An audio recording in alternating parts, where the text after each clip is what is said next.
Hello students, કેમ છો બધા? મજામાં ને? તો આજે આપણે ભણીશું ઇંગ્લિશ. તો ઇંગ્લિશમાં આજે પણ આપણે જનરલ જ કરવાનું છે. જે અગાઉ તમે 4th સ્ટાન્ડર્ડમાં શીખી જ ગયા છો એ જ વસ્તુ ફરીથી આપણે એક વખત યાદ કરી લઈએ. તો આજે આપણે કરીશું કે જે ક્રિયા ચાલુ હોય, મતલબ કે જે ક્રિયા અત્યારે થઈ રહી છે, એ દર્શાવવા માટે જે ક્રિયાપદ હોય એમ ઇઝ આર, જે ક્રિયાપદ છે એમ ઇઝ આર, એમની સાથે એક્શન વર્ડ શું વપરાય? તો કે છેલ્લે આઈએનજી. શું લગાડવાનું આવે છેલ્લે? આઈએનજી. જે ક્રિયા અત્યારે હાલમાં ચાલુ છે એવું બતાવવા માટે છેલ્લે જે શબ્દ હોય, જે વર્ડ હોય, એમની પાછળ આઈએનજી લગાડવામાં આવે છે. દાખલા તરીકે ઈટ. દાખલા તરીકે હું તમને અહીંયા એક વર્ડ લખું, EAT, ઈટ. બરાબર. ઈટ એટલે શું થાય? તો કે ઈટ એટલે ખાવું. બરાબર. હવે હું અત્યારે ખાઈ રહી છું, મતલબ કે હું જમું જ છું. બરાબર. એવું જે ક્રિયા બતાવવી હોય તો આપણે શું કરીએ? તો કે EAT, ઈટ છે. બરાબર. એમની પાછળ શું લગાડવાનું? આઈએનજી. એટલે શું થઈ જશે? ઈટિંગ. ખાઈ રહ્યા છે, ખાઈ રહ્યો છે કે ખાઈ રહી છે. આઈએનજી લગાડીએ એટલે શું બની જાય? જે ક્રિયા છે એ ચાલુ છે એ બની જાય. તો આ રીતના આપણે થોડાક વર્ડ છે લખીશું અને પાછળ આઈએનજી લગાડી અને આપણે થોડાક વર્ડ છે એ શીખી લઈએ. સૌથી પહેલાં લખીશું સ્ટેન્ડ, STAND. પહેલાં આપણે વર્ડ લખી લઈશું, શબ્દ સ્ટેન્ડ. પછી ટોક, TALK, ટોક. પછી સ્લીપ, SLEEP, સ્લીપ. પછી આપણે લખીશું લાફ, LAUGH, લાફ. પછી આપણે લખીશું રીડ, READ, રીડ. પછી થ્રો, THROW, થ્રો. પછી લખીશું કિક, KICK, કિક. અને પછી લખીશું ડુ, DO, ડુ. પછી play, PLAY, play. Walk, WALK, walk. પછી જમ્પ, JUMP, જમ્પ. પછી ડ્રિંક, DRINK, ડ્રિંક. પછી ક્રાય, CRY, ક્રાય. પછી લખીશું ડ્રો, DRAW, ડ્રો. અને છેલ્લે લખીશું આપણે કેચ, CATCH, કેચ. હવે આજે આપણે વર્ડ લખ્યા ત્યારે એમાં આપણે શું કરવાનું છે કે જે શબ્દ છે એ ચાલુ ક્રિયામાં બતાવવાના છે. જેમ આપણે ઈટ છે એનું કેમ આઈએનજી લગાડી અને ઈટિંગ એટલે કે ખાઈ રહ્યો છે, એવી જે ક્રિયા ચાલુ બતાવવાની છે. હવે STAND, સ્ટેન્ડ. શું લખેલું છે? તો કે સ્ટેન્ડ. સ્ટેન્ડ એટલે શું થાય? તો કે સ્ટેન્ડ એટલે ઊભા થવું. બરાબર. તો અત્યારે હાલમાં ઊભો છે કે ઊભી છે એવું આપણે બતાવવું હોય તો આપણે શું લખવાનું રહે? સ્ટેન્ડિંગ. શું લખવાનું? તો કે STAND, બરાબર. સ્ટેન્ડનો સ્પેલિંગ છે એમાં છેલ્લે ING. શું લગાડવાનું છેલ્લે? ING. એટલે શું થઈ જશે? સ્ટેન્ડિંગ. હવે ત્યાર પછી છે ટોક. TALK. ટોક એટલે વાતો કરવી, બરાબર. ટોક એટલે શું થાય? વાતો કરવી. પણ અત્યારે હાલમાં વાતો જ કરે છે, કોઈ જે વ્યક્તિ છે એ વાતો કરી રહી છે એવું બતાવવા માટે આપણે અહીંયા લખીશું ટોકિંગ. ટોકિંગ એટલે કે વાતો કરવી. તો સ્પેલિંગ શું થશે?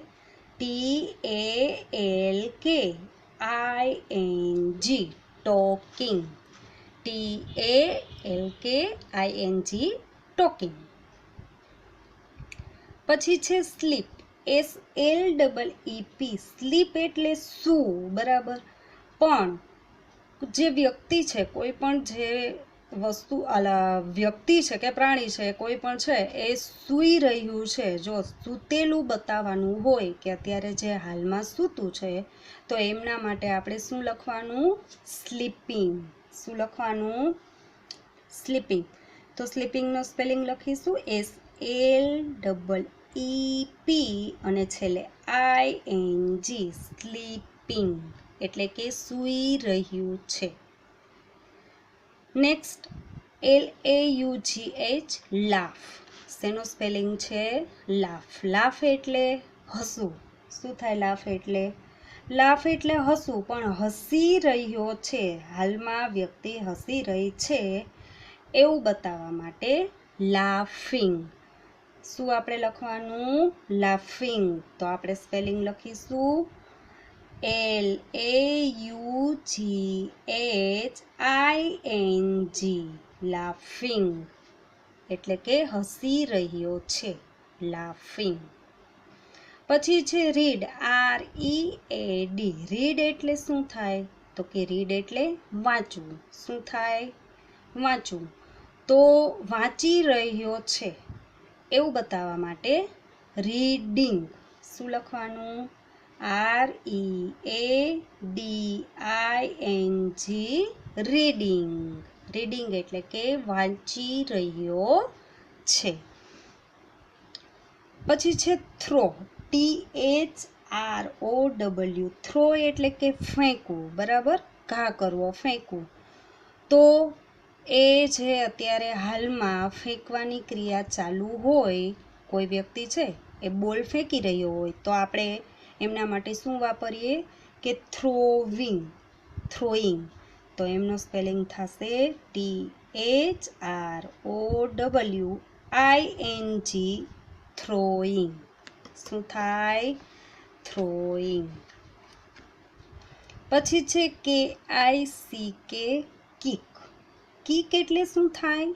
લાત મારવી. શું થાય? કિક એટલે લાત મારવી. તો કોઈ લાત મારી રહ્યું છે એવું બતાવવા માટે આપણે લખીશું કિકિંગ.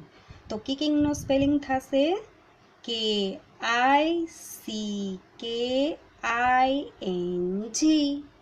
કિકિંગ એટલે કે તે હાલમાં લાતો મારી રહ્યો છે, એમના માટે કિકિંગ. હવે પછી છે ડુ. ડુ એટલે કે કરવું. કોઈ પણ કામ છે, ક્રિયા છે એ કરવું, એમના માટે ડુ. પણ જે કામ છે, જે ક્રિયા છે એ ચાલુ છે એવું બતાવવા માટે ડુઈંગ. શું થાય? ડુઈંગ. તો ડુઈંગનો સ્પેલિંગ થશે DOING. DOING. ડુઈંગ. પછી છે પ્લે. PLAY. પ્લે. પ્લે એટલે શું થાય? રમવું.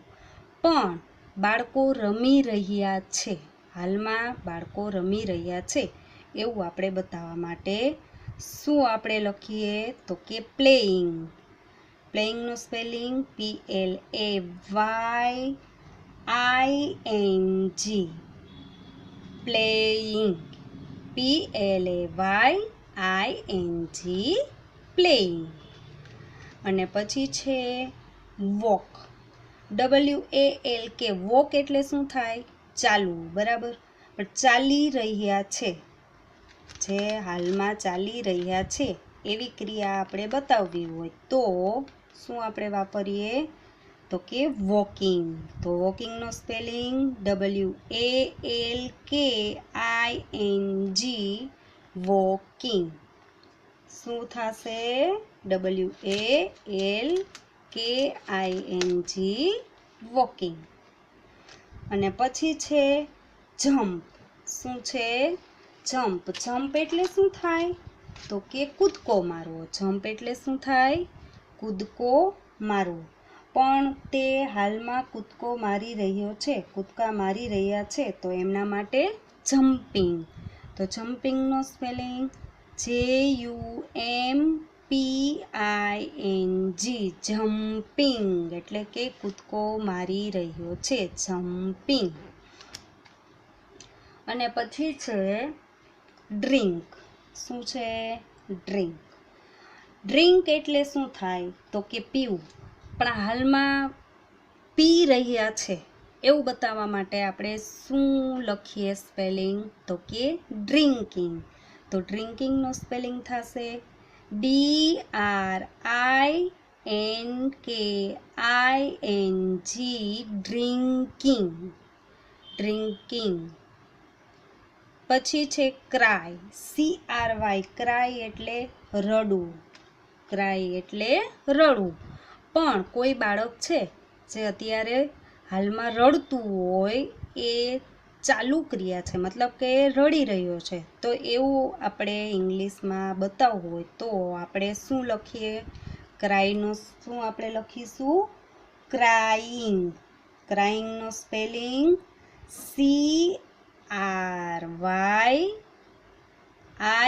CRYING, ક્રાઇંગ એટલે કે રડી રહ્યો છે. પછી છે ડ્રો. DRAW, draw. ડ્રો એટલે કે ચિત્ર, બરાબર. શું? ડ્રો એટલે ચિત્ર. પણ ડ્રોઈંગ એટલે કે કોઈ વ્યક્તિ અત્યારે હાલમાં ડ્રોઈંગ, ચિત્ર બનાવી રહ્યું હોય તો એમના માટે ડ્રોઈંગ. DRAWING, drawing. અને આપણો જે છેલ્લો વર્ડ છે કેચ. CATCH, કેચ એટલે પકડવું. પણ એમણે પકડી લીધું, મતલબ કે હાલમાં જ એમણે પકડી લીધું અને પકડે છે એવું બતાવવા માટે કેચિંગ. તો કેચિંગનો સ્પેલિંગ CATCHING,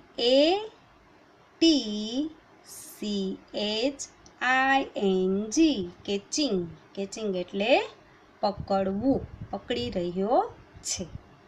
તો આ રીતના મેં તમને કીધું કઈ રીતના આપણે ING લગાડીને ચાલુ ક્રિયા બતાવવાની. તો કે જે સ્પેલિંગ આપેલ હોય એમની પાછળ ING મૂકી અને ચાલુ ક્રિયા છે એ બતાવી શકાય. તો આ રીતના જે વર્ડ હોય એમાં ING લગાડીને તમારે વાક્ય બનાવવાના છે. હવે આપણે બીજું કરીશું, થોડાક આપણે ગુજરાતી જે નામ હોય એમના ઇંગ્લિશ એ આપણે કરી લેશું. કારણ કે અંગ્રેજી કક્કો છે એ તમે લોકો શીખી જ ગયા છો અગાઉના ધોરણમાં, એટલે તમને અંગ્રેજી કક્કો આવડે એટલે કોઈ પણ ગુજરાતી નામ હોય એમનું ઇંગ્લિશ બનાવતા આવડે.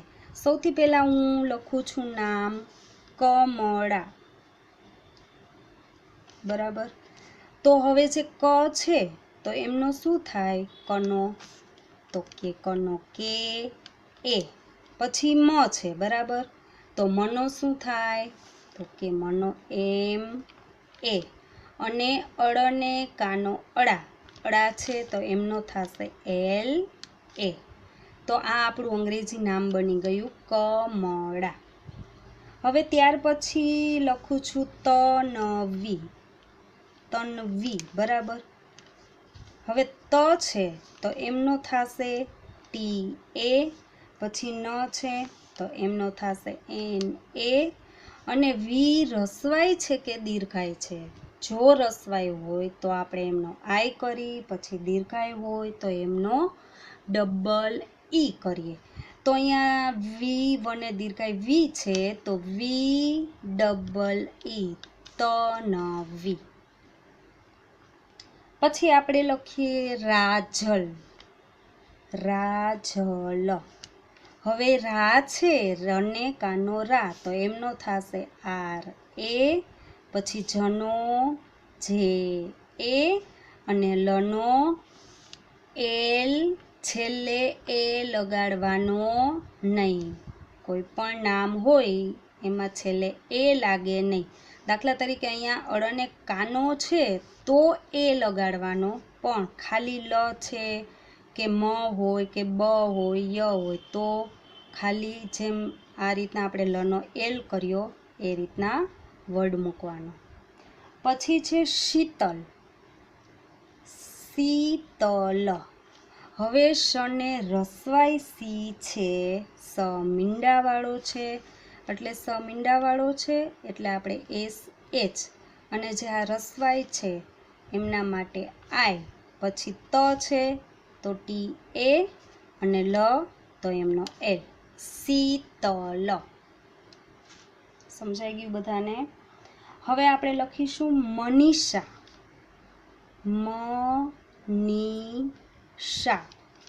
હવે જે મ છે એમનો આપણે કરીશું એમ એ, પછી નને રસવાઈની છે એટલે આપણે શું કરવાનું એન આઈ, અને ષટકોણનો સ છે તો એનો એસ એચ, અને બાજુમાં કાનો છે મતલબ કે સા, શને કાનો સા છે એટલે આપણે અહીંયા લખીશું એ, એટલે આપણું આ નામ બની ગયું મનીષા. પછી આપણે લખીશું કૈલાસ, ક એને બે માત્ર કૈલાસ. હવે બારાક્ષરી યાદ કરવી પડશે તમારે, કારણ કે કને બે માત્ર કઈ હોય તો એમનો શું થાય કે એ આઈ. શું થાય કઈનો કે એ આઈ, અને પછી લા છે તો એનો એલ એ, અને ખાલી સ સસલાનો સ છે, સ મીંડાવાળોય નહીં, સ ષટકોણનોય નહીં, અને સ સસલાનો સ તો એમનો ખાલી એસ. શું થશે એસ. જો અહીંયા સ મીંડાવાળો હોય કે ષટકોણનો સ હોય તો આપણે શું લખીએ એસ એચ.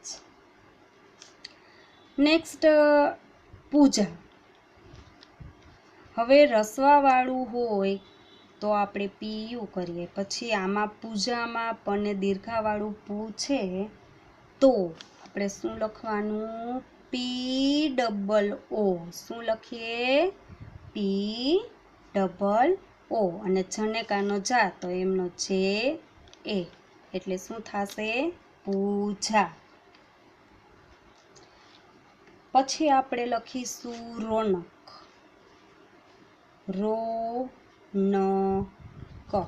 હવે રને કના એક માત્ર રો તો શું થાય એમનું આર ઓ, નનો એન એ, અને કનો કે, છેલ્લે એ લગાડવાનો નહીં.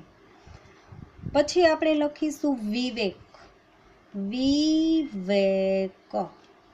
હવે વને રસવાઈ વી છે એટલે આપણે વી આઈ, પછી વને એક માત્ર વે તો એમના માટે શું લખવાનું વી ઈ, અને કનો કે, વિવેક. પછી આપણે લખીશું ગૌરવ, ગૌરવ. હવે ગને કના બે માત્ર ગૌ છે, ગને કના બે માત્ર ગૌ છે તો એમનો શું થાય, તો આપણે બારાક્ષરી આવડતી હોય તો જ આવડે કે જી એ યુ. ગૌનો થાય જી એ યુ, અને રનો આર એ, અને વનો વી, ગૌરવ. પછી છેલ્લું એક આપણે નામ લખી લેશું સંજના, સંજના. સને માથે મીંડું સન. હવે માથે મીંડું હોય તો એમનો કાં તો એન થાય અને કાં તો એમ થાય. પણ એ આપણને કઈ રીતના ખબર પડે? તો કે આપણે નામ બોલીએ ત્યારે નનો ઉચ્ચાર થતો હોય તો એન લખવાનો અને મનો ઉચ્ચાર થતો હોય તો એમ લખવાનો. તો આપણે સંજના, સંજના બોલીએ છીએ ત્યારે જે ઉપર મીંડું છે એમાં નનો ઉચ્ચાર થાય છે, એટલે આપણે શું લખીશું? SAN. એટલે આપણે લખ્યો એન, પછી જનો જે એ અને નાનો એન એ, સંજના.